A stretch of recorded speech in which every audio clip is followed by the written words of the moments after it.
کوئی تو غلط تعلق رہا ہوگا نا سربلند لالا اور اس لڑکی کا. ایسے ہی تو نہیں بانو بی بی نے اپنی جان دی تھی. خیر یہ بات صرف تمہیں اور گلجان کو بتائی ہے میں نے. حویلی کے کسی اور ملازم کے سامنے نہ کرتے نا. آخر حویلی اور تمہارے سرداروں کی عزت کا معاملہ ہے. ہاں پتہ ہے مجھے اس بات کا. میں صرف اپنے بارے میں سوچ رہی تھی.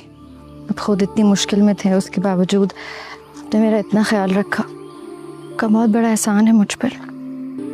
سوری، میں بہت شرمندہ ہوں. شرمندگی کی کوئی بات نہیں آسی. آپ سے معافی مانگتی ہوں.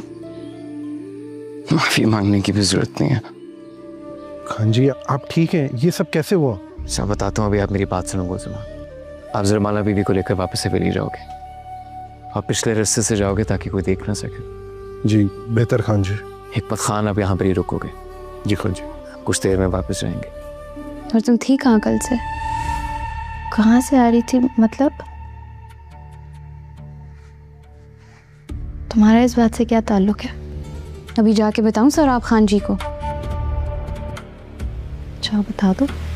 اور آئندہ اگر مجھ سے بدتمیزی سے بات کی تو سربلند کو بتا دوں گی. حویلی میں قبیلے میں سب کو یہی بتانا ہے کہ بانو کا ایکسیڈنٹ ہو گیا. وہ پرسوں میرے ساتھ جیپ میں جا رہی تھی، ہمارا بہت برا ایکسیڈنٹ ہوا. میت کی حالت ایسی تھی کہ ہم نے رات میں ہی دفنا دیا اسے. خالی آتا ہے سربلند. میں بانو کی موت کی اطلاع پورے خاندان میں بھجوا رہا ہوں.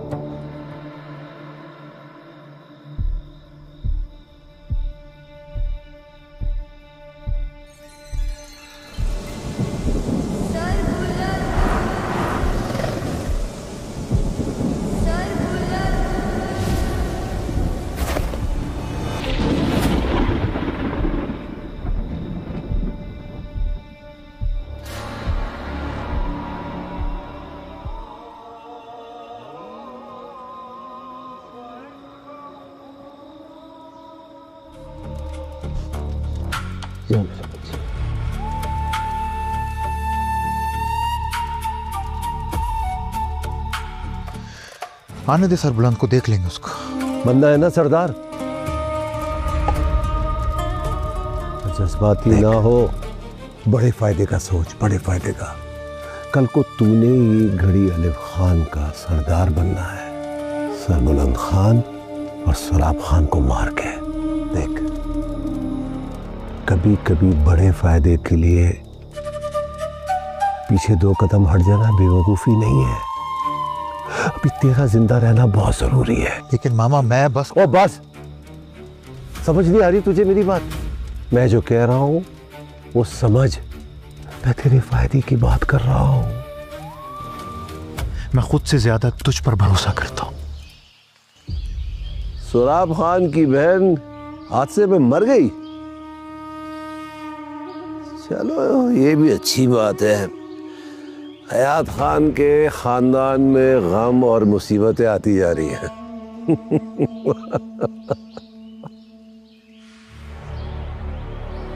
ہاں بھائی بادشاہ خان. خان جی کو سربلند خان کل چوری چھپے ہمارے علاقے میں گھسایا جی. کیا؟ سربلند خان ہمارے علاقے میں گھسا ہے؟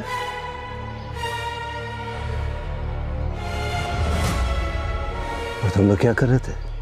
خان جی ہم نے اس کا پورا تعاقب کیا جی. وہ ساری رات جنگل میں چھپ کر رہا جی، اور اس کے ساتھ ایک لڑکی بھی تھی جی.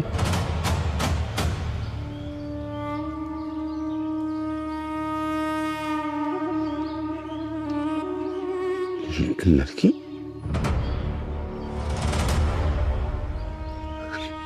اور خان جی ایک بری خبر بھی ہے جی. ہمارے 2 آدمی مارے گئے ہیں جی. کیا؟ 2 آدمی مارے گئے ہیں جی.